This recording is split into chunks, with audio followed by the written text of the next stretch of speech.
नमस्कार, सुप्रभात प्यारे विद्यार्थियों।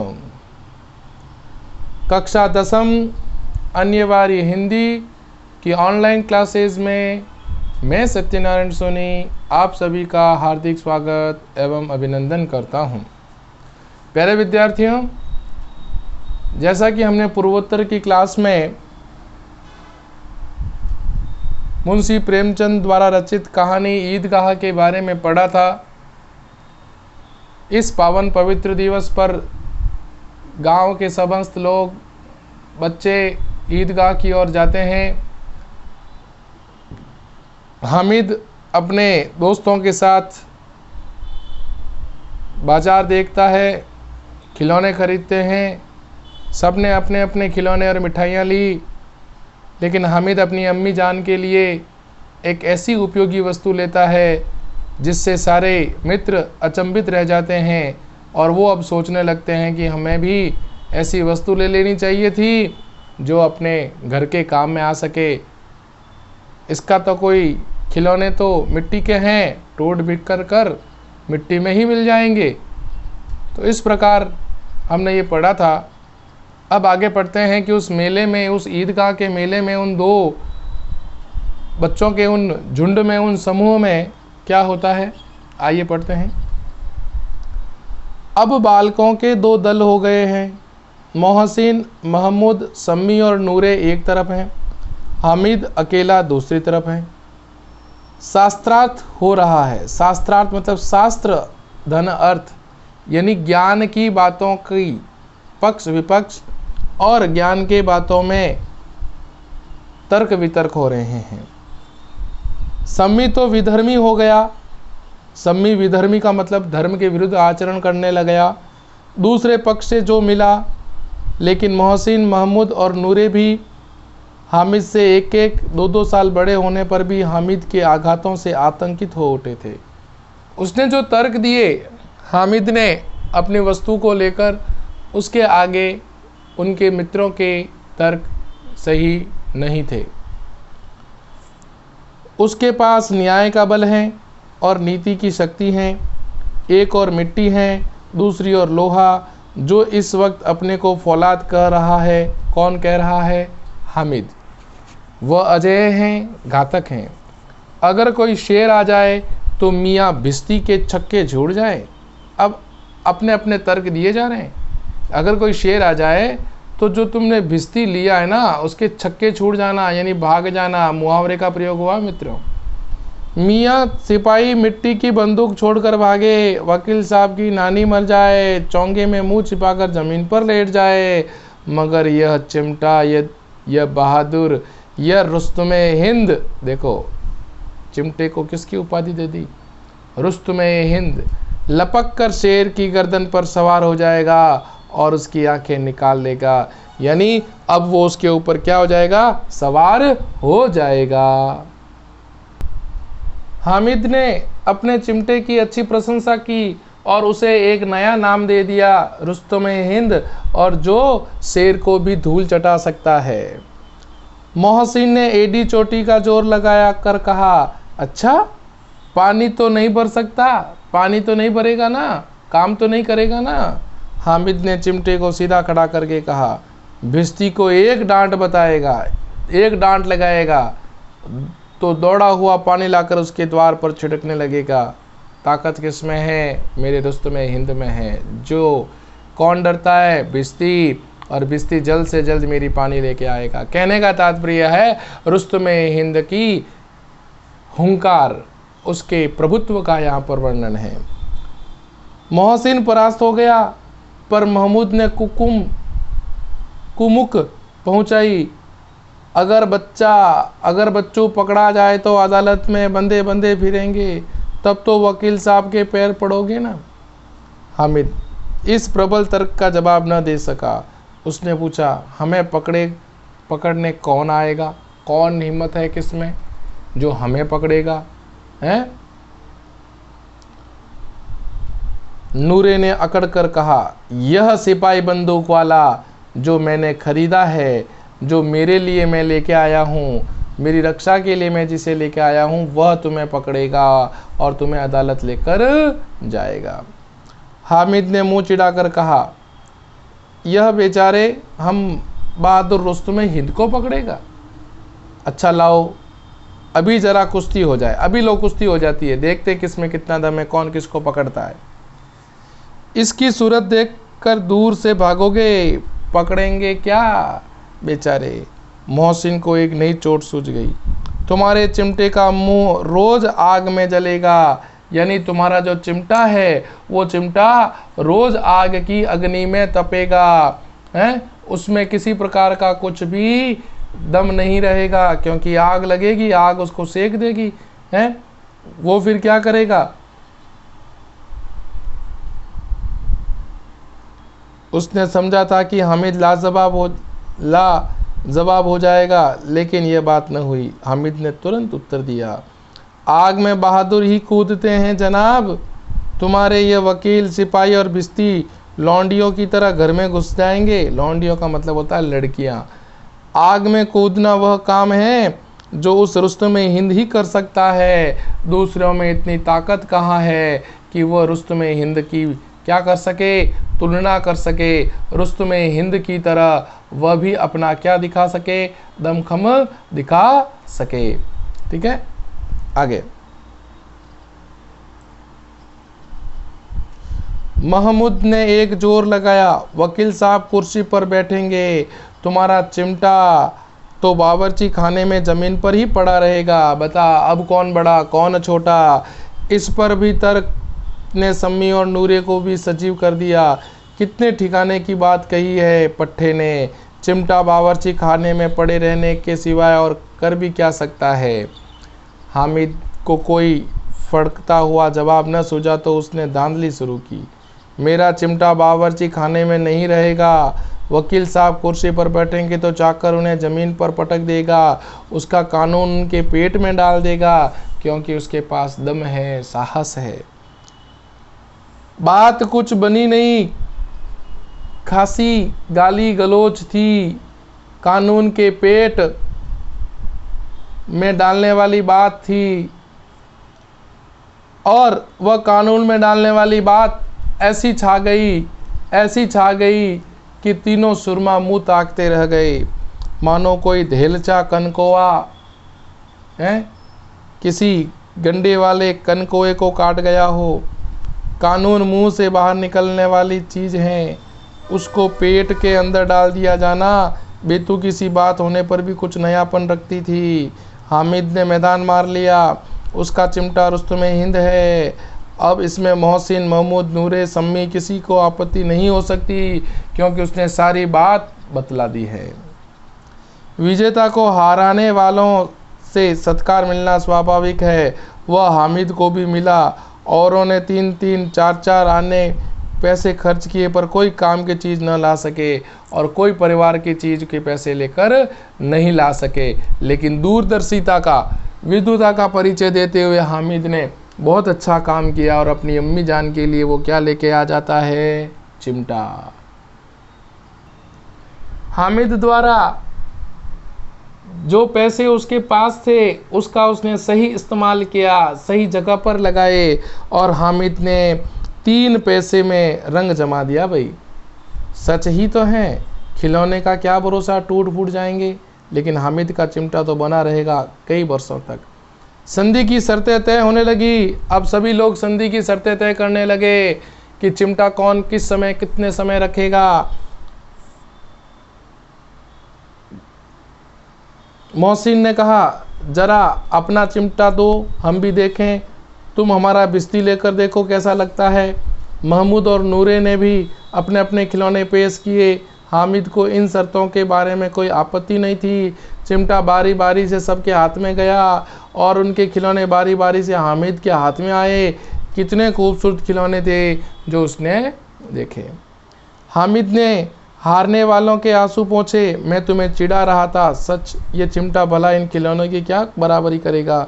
मालूम होता है अब बोले ऐसे सुंदर खिलौने जो तुमने ईदगाह के समय खरीदे हैं, वास्तव में वो इस चिमटे से भी कई गुना अधिक हैं। लेकिन मोहसिन को पार्टी को इस दिलासे से संतोष नहीं होता। चिमटे का सिक्का खूब बैठ गया था। चिपका हुआ टिकट अब पानी में नहीं छूट रहा है। मोहसिन, लेकिन इन खिलौनों के लिए कोई हमें दुआ तो न देगा? दुआ को लिए फिरते हो, उल्टे मार न पड़े तो अच्छी बात है। अम्मा ज़रूर कहेगी कि मेले में यही मिट्टी के खिलौने तुम्हें मिले थे क्या? तुम क्या कोई अच्छे खिलौने हामिद की तरह नहीं ला सकते थे क्या? हामिद को स्वीकार करना पड़ा कि खिलौनों को देखकर किसी की माँ इतनी खुश न होगी जितनी दादी चिमटे को देखकर होगी। 3 पैसों में ही तो उसे सब कुछ करना था और उन पैसों के इस उपयोग पर पछतावे की बिल्कुल ज़रूरत न थी। फिर वह तो चिमटा रुस्तुम हिंद है, सभी खिलौनों का क्या है? बादशाह है। रास्ते में महमूद को भूख लगी। उसके बाप ने केले खाने को दिए। महमूद ने केवल हामिद को साजी बनाया क्योंकि वो चिमटा लेना चाहता था। उनके अन्य मित्र मुंह ताकते रहे पर चिमटे का प्रसाद उनको नहीं मिला है। वो चिमटे का प्रसाद केवल उसी के पास, उसी के समीप रहने लगा। तो किस प्रकार से हामिद ने सही पैसों का इस्तेमाल कर, प्रयोग कर एक अच्छी चीज़ खरीदी जो घर के लिए उपयोगी हो सकती हैं। आगे तीसरा दृश्य देखते हैं अपन।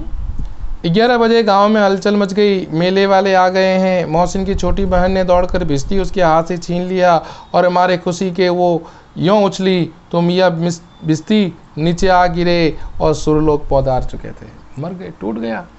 इस पर भाई बहन में मारपीट हुई। दोनों खूब रोए। उनकी अम्मा यह शोर सुनकर बिगड़ी और दोनों के ऊपर से 2-2 चाटे और लगा दिए। क्यों झगड़ रहे हो हैं?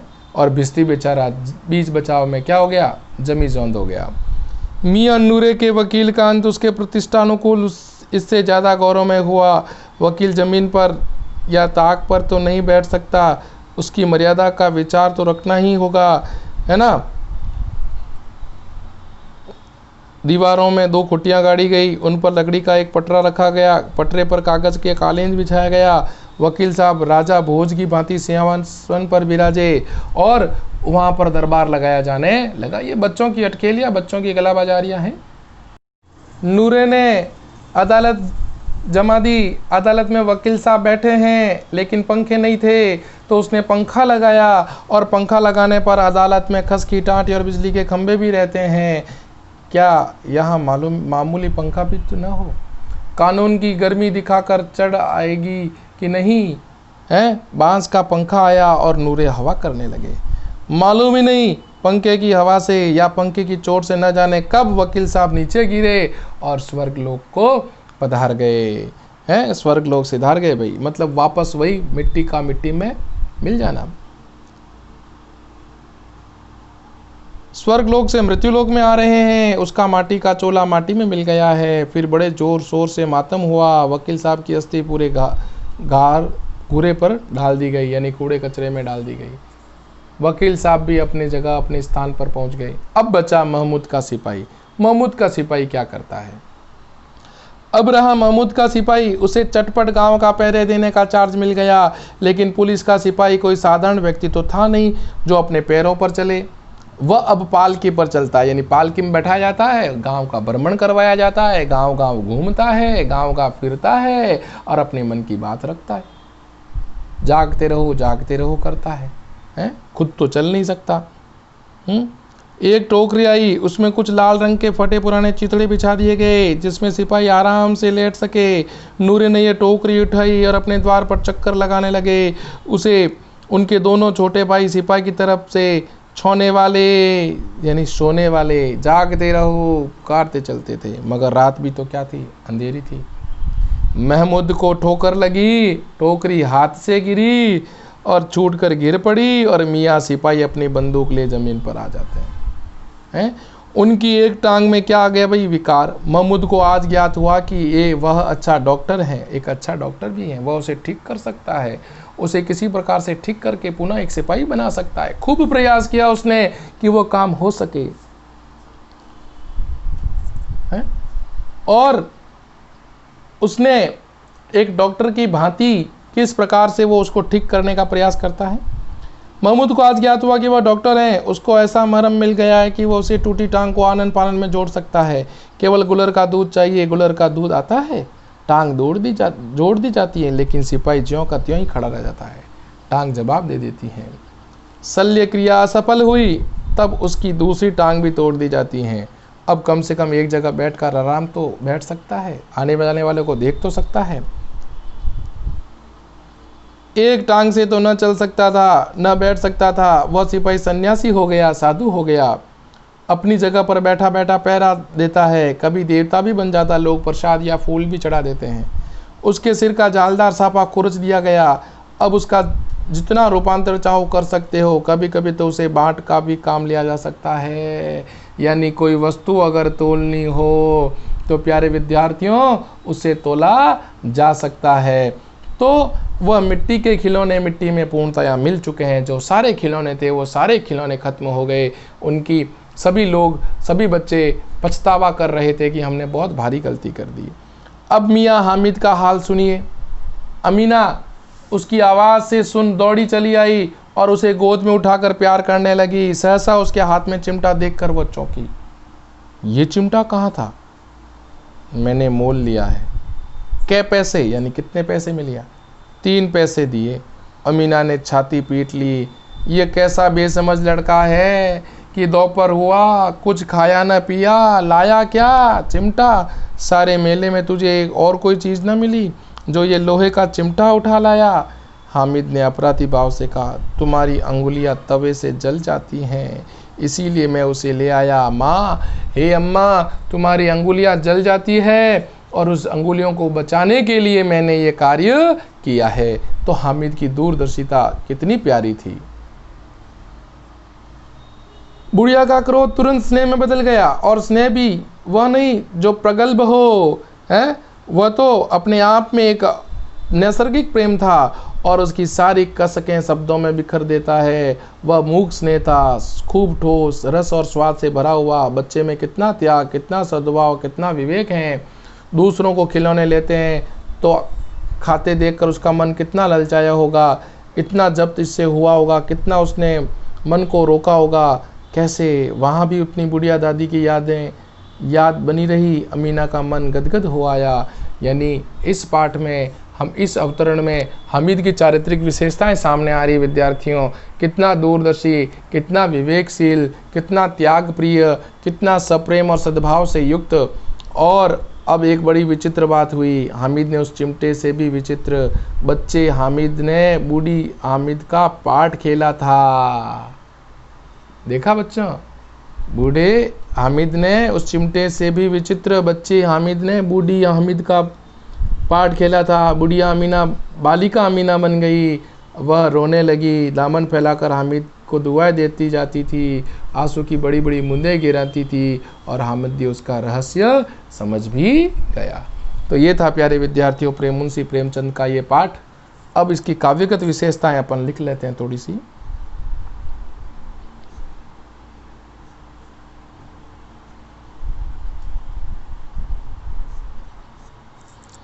पहली इसकी विशेषता हो सकती है इसकी भाषा सहज है, सरल है।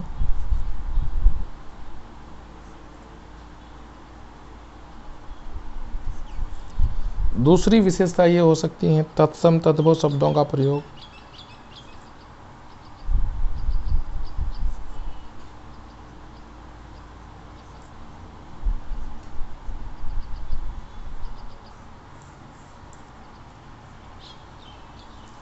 तीसरी चीज़ और अपन एक और लिख सकते हैं इसमें,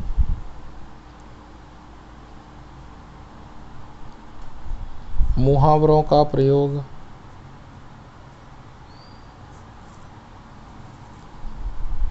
लक्षणा शब्द शक्ति।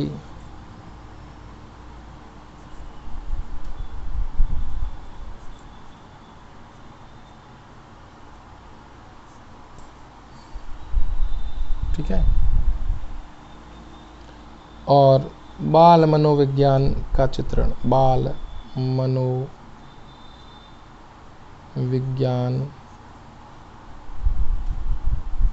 का चित्रण। तो ये था प्यारे विद्यार्थियों हमारा ईद का पाठ जो हमने पढ़ा। आशा करता हूँ आपके समझ में आया होगा। आप गद्यांश के इस वीडियो को पूरा देखें। आपको ये वीडियो कैसा लगा कमेंट बॉक्स में अवश्य बताएं। मिलते हैं एक नए प्रकरण, एक नए अध्याय के साथ। तब तक के लिए नमस्कार।